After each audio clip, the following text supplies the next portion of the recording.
Hi, my name's Sarah and welcome back to Nursing the Garden.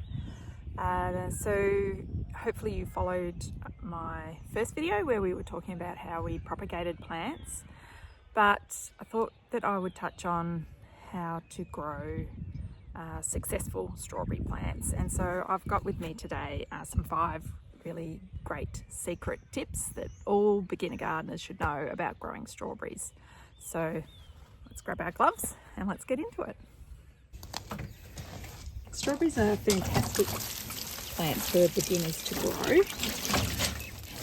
because they are really easy and they produce some delicious sweet strawberries, and they're easy to propagate as well. So you really only need to buy one plant and then you'll end up in a couple of years' time with many plants. But they can grow in pots, containers, or in your garden. Tip number 1 is look out for the type of strawberry. You can get strawberries that are labelled as summer bearing, day neutral, ever bearing.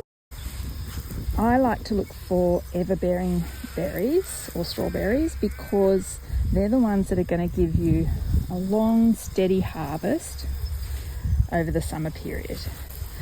But you won't get a glut of strawberries like you do with the summer bearing, and you get a fairly consistent supply. Now I have a couple, but the one that I recommend is called Red Gauntlet. It's a good sized fruit and it grows well here in Victoria in the cold winters. So have a look for in your local nursery for a Red Gauntlet, which is an ever bearing berry. Alright, so tip number 2 is the planting location. They need to be planted in an area where you're going to get full sun. They need at least 6 to 8 hours of full sun. Now I've got them planted here.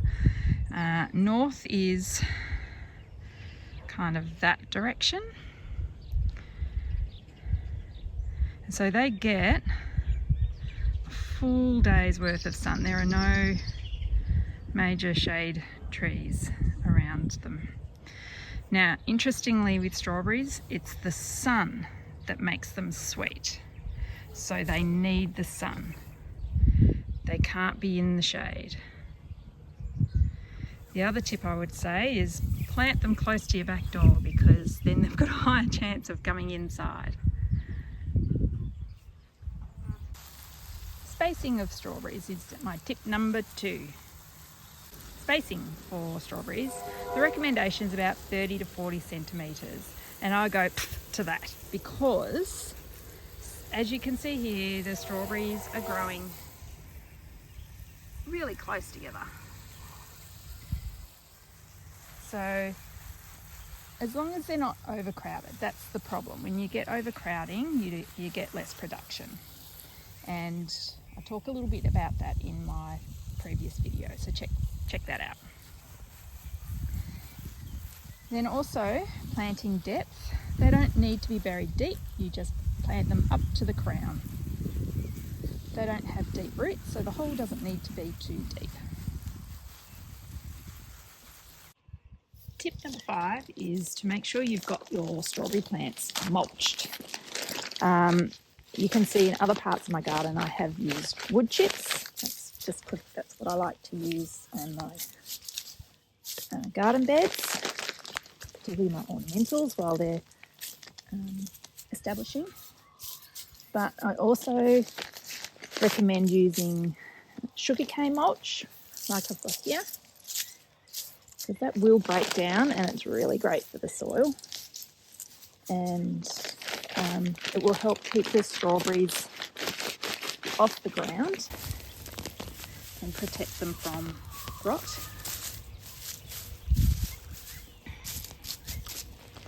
And it helps retain moisture as well, particularly through summer. And in this particular location, it gets very dry and very hot, and the westerly wind is particularly dehydrating to strawberries. And so my plot is westerly facing. Now you can use straw if you have access to straw, but bear in mind that straw can generate weeds. So if we want easy gardening and low maintenance, I do recommend sugarcane mulch.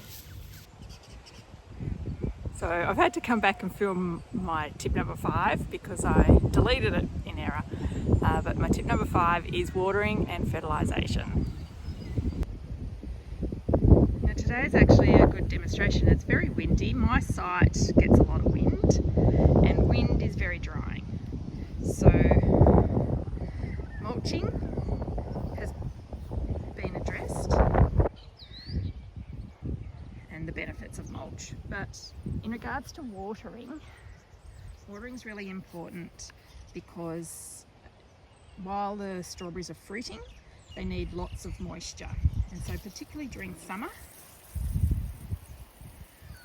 and during windy spells, strawberries can dry out and they wilt. Their leaves drop, wilt.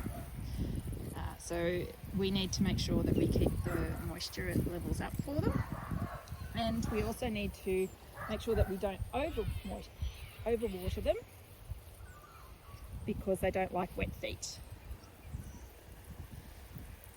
And as you can see, I don't tend to worry about watering at the roots. I water overhead, get their leaves wet, because I believe that leaves on plants are designed to filter the water from rain, which comes from overhead, into the areas that the plant needs it most. So I'm okay with overhead watering. I'm not in a humid climate, however, and so I imagine that if you are in a humid climate, then that might affect mildew and other fungal diseases. But in my situation, I don't worry about it. Now let's talk a little bit about fertilisation. I don't fertilise any of my plants. It's just a preference. I believe that using mulch and worm juice or wormwee, compost, they're the best ways to use or get nutrients into the plants. So I don't fertilise. Regardless, strawberries don't need a lot of fertilisation. They've got really shallow roots, they're ground dwellers, and so they just absorb the nutrients that are from that top layer of soil. So it's really important that they have mulch, which will help facilitate that organism breakdown.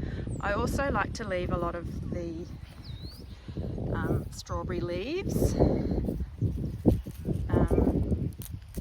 I'll leave them on the ground to break down as well. That just adds that nutrients back into the soil that the strawberry plants need. And there you have it. That's 5 tips on how to grow successful strawberries. You don't have to plant them in a big patch like this. I'll show you some images that I've got around the garden. I actually use strawberries as a living mulch itself, and they're a great edging plant as well. So you can grow them in your ornamental gardens, you can grow them in a berry patch like I've got here behind me, or you can grow them in pots, right at your, as I keep saying, right at your back door, because that's when you're gonna eat them. They're a great plant to get involved with family and get your kids involved with. They're quick, easy, well, great producer, and who doesn't love strawberries? So make sure that if you want to follow up on my other video around propagating, check that one out below. I'll put a link down in the description. And make sure you sign up or subscribe, because I have other videos coming up in the future. So bear with me as I'm learning the YouTube game. But I hope you enjoyed this one, and if you did, give me a little like. And thanks for watching. My name's Sarah, and you've been nursing the garden. Bye.